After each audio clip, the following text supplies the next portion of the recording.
as we held here on the back. Green flag at the back then for the MRO Powerbikes Clubman1000s and Retro 1000s. Clutch is in, engaged first gear, all eyes to the lights. The red lights are on, and away we go. And again, not the best of starts there. It's a hop, skip, and a jump for number 26, Josh Wainwright. He's dropping down the order there in around about the mid-pack almost is Josh Wainwright. But it is going to be, that looks as though that's Kieran Smith who's taken the race lead. Pete Baker there is definitely in third place. Josh Wainwright's trying to make up as many positions as possible. But watching them go round Druids then, that seems to be Jason Siggs, number 83 on that Yamaha, who's up in the second place then. Then it's Pete Baker ahead of Josh Wainwright. Dan Mercer ahead of Tom Bemsee. Can't quite see, that's Stephen Draper in fact. Number 173 ahead of Martin Dello, but Dello trying to get the power down on that big Suzuki. Number 84, there's just gets his nose chopped off there by Draper on the black Kawasaki, but it is Kieran Smith who seems to be leading the way from this distance then as they come around Clark Curve to complete lap number 1. So Kieran Smith on not the newest of GSXRs in the world, in fact it's about 20 years old or so, is that bike. In the Retro 1000s, he leads the way overall, and in the Retros, Jason Siggs, Pete Baker, Josh Wainwright, Tom Bemsee, and the Retro Clubmans being led by Mercer. Go on. So I'm going to quickly correct you there. It is Baker, then Siggs, I'm afraid, because Baker was up the inside at Paddock Hill. Here comes Wainwright. You can see that distinctive bike coming close onto Baker. He's going to have a look there. Now, Wainwright, you just said he'd make a very good start, but he's certainly making up for it as he did last time. He needs to practice his starts to that bike, and of course, he's got another race straight after this one as well. So he's got to be super race fit. Completely different machine. Maybe he's trying to get the Fireblade off the line the same way he gets the little TZ off the line or something. But nonetheless, he's now punched his way through. However, Kieran Smith, let's have a look at the lap times here, Bradley. This will be the tail of the tape, of course.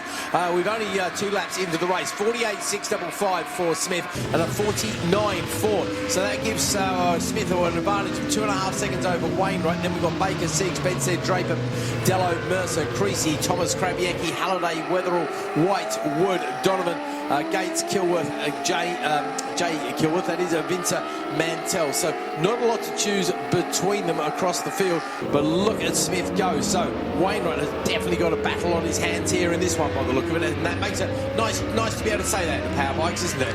Yeah, you're absolutely right there. I've not said it much this year, but right, so we've got first, second, third, fourth, fifth, and then I'm just going to draw your attention to David Kraviecki and the about 27 individual riders all behind him there. So David Kraviecki, number 188, is in the 6th placing class, 11th overall. Then there's Halliday, Weatherall's in that mix as well, as is Creasy and Thomas and Mercer as well. So we call them across the line. There goes Draper. Here's Kraviecki. Kraviecki, Creasy, side-by-side stuff between Scott Halliday and Martin Dello. Then it's Weatherall, White, Thomas, Donovan, Mercer, Clinton, Wood and Gates, separated by 2.4 seconds. Not a whole lot in it as Pete Baker goes a little bit wide there. Jason Siggs maybe had a bit of a look at him, but not able to take advantage of him. Wainwright now the fastest man on the track, 48.4 in round terms. Unfortunately for him, it's a 48.48 for Smith as well. So he's catching him, but only by fractions of a second. It's got to be chunks of a second there if you want to get on top in this particular race. Off they come off Clark Curve. Once again, Kieran Smith leading the way, doing a brilliant job here. Kieran Smith, and of course we saw him do extremely well in the ultras as well. So Kieran Smith, the rider down there, a clear way, sorry, from that gang of riders behind David Kraviecki. So Kraviecki across the line. There goes Creasy, Scott Halliday, and that was at number 47 of William White. In fact, made up 2 positions. Thomas Dello across the line. Weatherall going down the order there, mate. Unfortunately, Matt has found the gravel there. He's okay. He's up. He's picking the shot up. And the one I need to mention over there then is Matt Sissons. He is there and he's up at Clearways apparently, so he might have got a good shot of that. Yeah, hopefully got a good shot of that. He just sent me a text, so good to see you here, Matt, and good to see you working hard as well.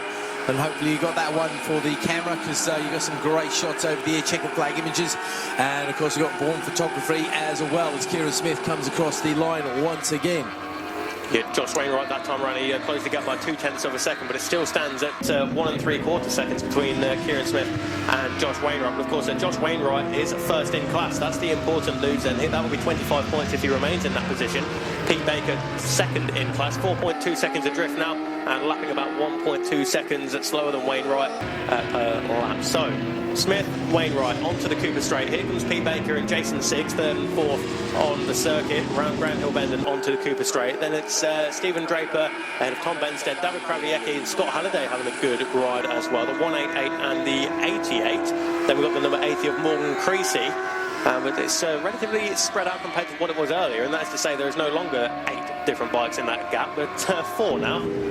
Yeah, they're certainly finding a way to thin themselves out as they come across the line for the end of lap 6. Gap is down to a second and a half, another low 48. It's a 48.1 for Wainwright there, so only a few hundredths of a second away from his personal best fastest lap, almost into the 47s there. But Kieran Smith, 48.4 for him, very consistently. 48.3 is his best lap, and I think 48.5 is his worst, so within a couple of tenths every single lap. Jason Siggs and Pete Baker still having their own little battle there, separated by 4/10 of a second as well. Draper's got a good lead over Benstead there. Benstead over Krawiecki's a good gap as well, but Krawiecki's got Halliday right behind him. Not anymore, he's got Halliday right in front of him, because Halliday up the inside as they went in towards Paddock Hill Bend, and it was a very tight pass indeed from the number 88 on the 188, the bright orange against the bright pink, so they're going to be very easy to spot as they make their way towards the far end of the circuit on clearways. But Kieran Smith and Josh Wainwright already across the line, and Josh Wainwright purple in sector number 2, and the gap is now within 1 second. Yeah, 7/10 of a second. Josh has definitely got the bit between his teeth. I mean, he doesn't, well, he probably knows that, well, maybe he doesn't know that Smith, of course, is in a different class to him, so he doesn't need to beat him. But this is Josh, and he'll be enjoying the fight that he's got on his hands. He knows whatever is in front of him, it's flipping quick, and he wants to beat it. They're just coming up on another back marker as well. They're going to catch that back marker, hopefully on the front straight here. But it's not a slow back marker, because at the end of this Powerbike race, he's clearly doing a reasonable job there, so it might be catching him at Paddock Hill Bend or maybe even up into Druids. Let's wait and see. The gap over the line last time was 7/10 of a second, 3/4 of a second overall. It's now down to 4/10 of a second. 47.963, fastest lap we've seen in a long time, goes the way of Wainwright, and it looks like Smith got held up just a little bit by the back marker there. The gap is down to about 2 bike lengths as we come through Druids. A little bit wide there for Smith as well. They're not going to have any more back markers to play with. Down the hill, Smith very fast indeed. Wainwright lines it up for, oh, it is down. Smith is down. What a shock. Oh, so annoying. His bike decides to give it the full Hoover extra tumble dry spin there. He looks up onto his knees. Wainwright has forced him into the mistake. What a great shame there for Kieran Smith. He was riding so well. Really impressive stuff. It's a great shame to see him down and out in Beverly Hills like that, which leaves the way clear for Wainwright. He won't need to come across the line in a hurry. Nonetheless, he still turns in a 48.3 and takes the checkered flag. Absolutely, across the line in second position. Then number 65, Pete Baker, doing everything he can to keep that title hope alive. Yeah, well, I tell you what, it is still alive, but only just, to be fair. I think it might need some oxygen. 36 points, 36. Yeah. So that is your top 2 then. Jason Siggs rounds out the podium in 3rd position, then on the number 83 Yamaha. Stephen Draper, number 173, up next in 4th. So good stuff there from 14th on the grid into 4th position by the end of the race. Scott Halliday, Tom Benstead, David Krawiecki up next in 7th. Then it's the first of the Clubman 1000s, and that is the number 80 of Morgan Creasy.